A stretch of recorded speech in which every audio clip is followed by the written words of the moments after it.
Nature is all around us. From the thick brush forests to the rushing rivers, nature is what emphasizes peace and tranquility.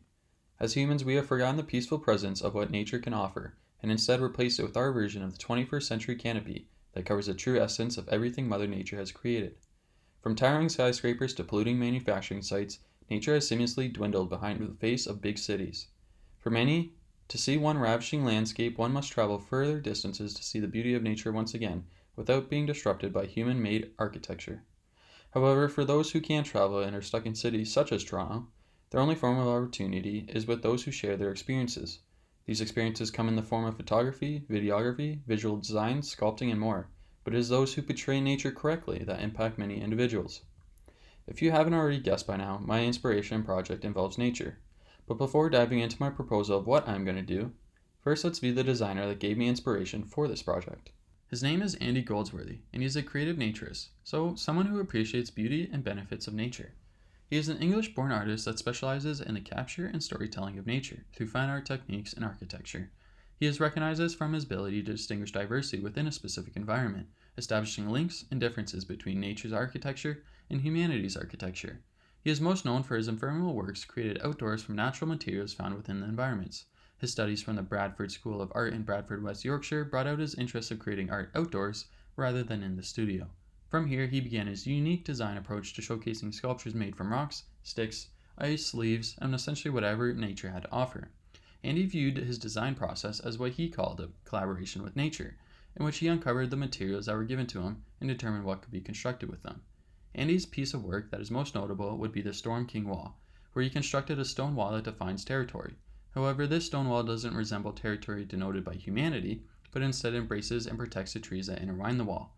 What Andy tries to signify in this work reflects the idea that nature is not for humans to take, but instead to protect, as his thought process is that humans are here to visit while nature is forever. Andy is also known for his documentary, Leaning into the Wind, on Netflix and Prime Video, that follows his unique exploration of the world and himself through ephemeral and permanent workings on nature's landscape.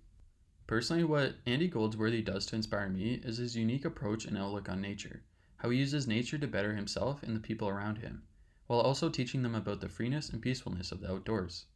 Here is a short video clip by Andy that outlines his perspective on the world we live in, followed by further works of art. There's two different ways of looking at the world.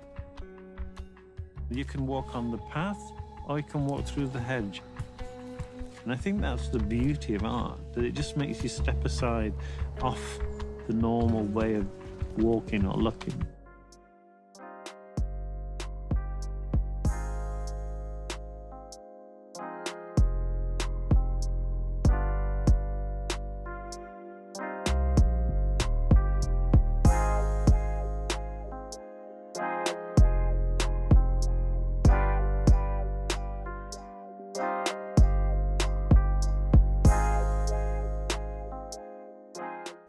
After learning a little more about Andy Goldsworthy, my proposed idea for this project is called Piece of Naturing Sounds, where like Andy, I use the beauty of nature to showcase different environments compared to the typical non-environmentally friendly big cities that have overtaken nature's delicacy.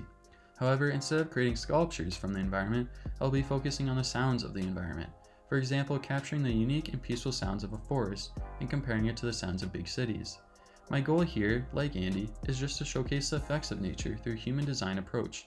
Furthermore, the sound will be compiled into a visual format, where I will also be capturing what the viewer will be hearing, whether it's the crackling of a fire, crunch of leaves being stepped on, or the raging winds through the tall trees. Overall, this project will be a challenge for me, as my strengths are not within sound design or videography/photography.